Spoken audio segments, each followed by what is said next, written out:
Great Scott! Adam Scott here. Let's talk about demons, let's talk about blood, and let's talk about the beautiful women trying to save the world. The original Nights of Azure was a simple and charming JRPG. It just flew under the radar of most people and it didn't sell very well. Which is why it's so surprising that a sequel was developed with Nights of Azure 2, Bride of the New Moon. They made some big changes in this game, but did they all pay off? Let's find out when we take a look at Nights of Azure 2. This is a fantasy action RPG developed by GUST and published by Koei Tecmo in 2017 for the PS4, PS Vita, Switch, and PC. Following the Lord of Night's death from the first game, a new threat known as the Moon Queen has emerged to take her place. Liliana, a priestess from the Curia, a religious organization, has been chosen to sacrifice herself to the Moon Queen to delay the end of humanity. We aren't told exactly how this is gonna work, but trust me, it's gonna work. Liliana's once childhood friend and now holy knight, Aluce, has been assigned to escort her to the Moon Queen for the sacrifice. However, shortly after the pair meet up, the Moon Queen intervenes, kills Aluce, and takes Liliana. Now this isn't a spoiler, we're not even an hour into the game when this happens. Aluce is then brought back to life by the researcher Camilla through a process that turns Aluce into a half-demon. With a second chance and with her new powers, Aluce sets out to find Liliana and defeat the Moon Queen without sacrificing her friend. Aluce is a very likable protagonist. She has a determination that instills strength in her allies even when things seem bleak. The relationships she builds with the rest of the main cast are handled well and easily one of the story's biggest strengths.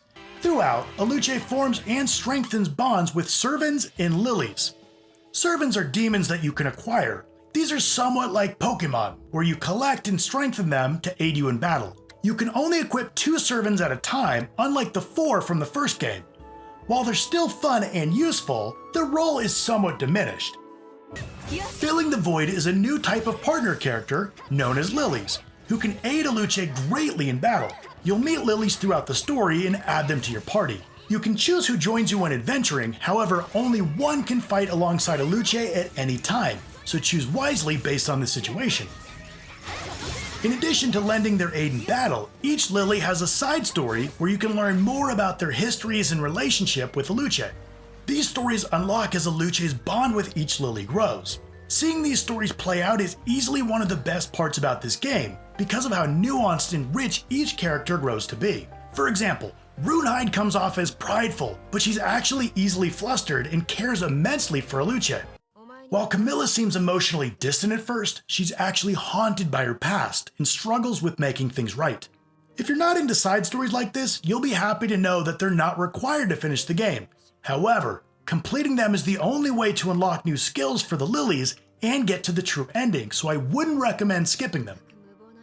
Similar to the first game, Hotel Eterna serves as your hub. Here you can level up, change up your party, accept quests, and more. You'll venture out of the hotel into various dungeons. Each of these locations is well designed and offers a fair amount of exploration due to their size and the obstacles that require servants to bypass. Unlocking these obstacles isn't mandatory for story progression, but they do hide shortcuts, treasures, and new servants. In her new half-demon body, Aluce has limited energy. This means she can only venture out for a set amount of time, which is shown as a countdown timer.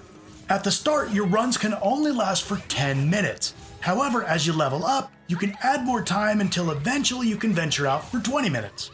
This combines with an overall race against the clock. Aluce can't let the blue moon become new. After each day, the moon wanes just a little bit more. Thankfully, it resets after Aluce defeats each of the 7 chapters bosses. Initially, I thought I was gonna really hate the time limit. However, after completing the game, I'd say it was made considerably better for having it. You're not just told that you're strapped for time, you're desperately racing against it throughout the game. This adds tension and urgency to everything you do, because you know that you'll have to start over in an area the next day if you don't get to a checkpoint before Aluce is forced to return to the hotel. During combat, Aluce can string together combos with weak and strong attacks, as well as jump, dodge, and block. The servants by her side come in 2 types, one that lets Aluce use special attacks, and the other that transforms into different weapons for Aluce. You can't switch servants outside of the hotel, and only a select few have uses outside of combat. Outside of their regular attacks, each Lily has 2 combination attacks with Eluce, Double Chase and Lily Burst. These are active skills which you can trigger whenever they're available, and special skills which Lilies trigger automatically depending on the situation. Each Lily is different and they all have unique roles in combat.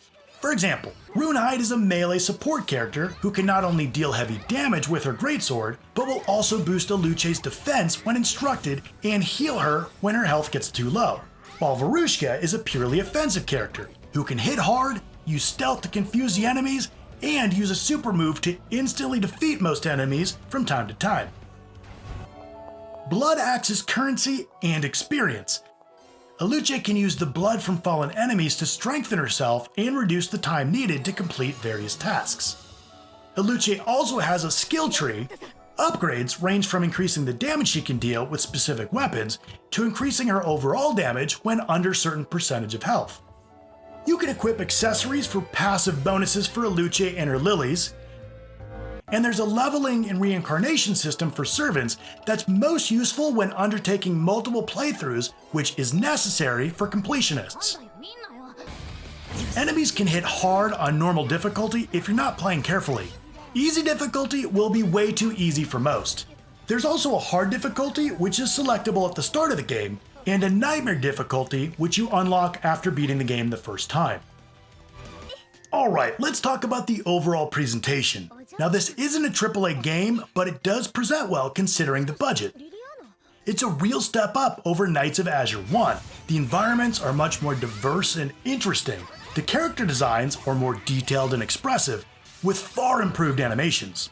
A decent soundtrack provides a good audio backdrop, and the Japanese-only voice acting is solid.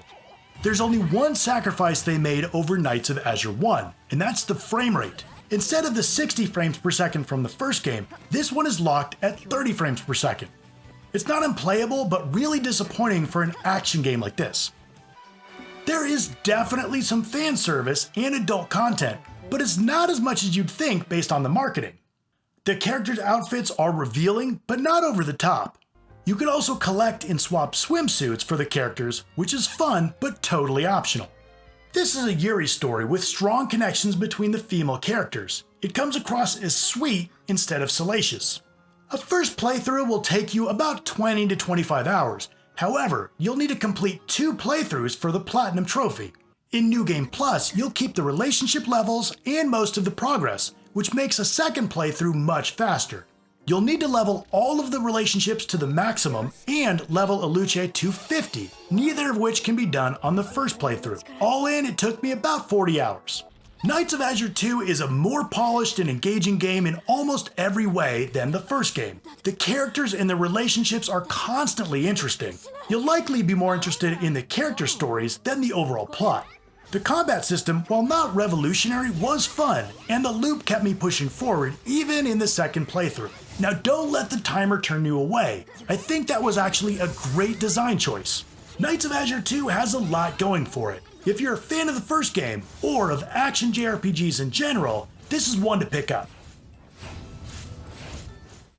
Alright, well there's Nights of Azure 2. Have you played the game? What'd you think about it?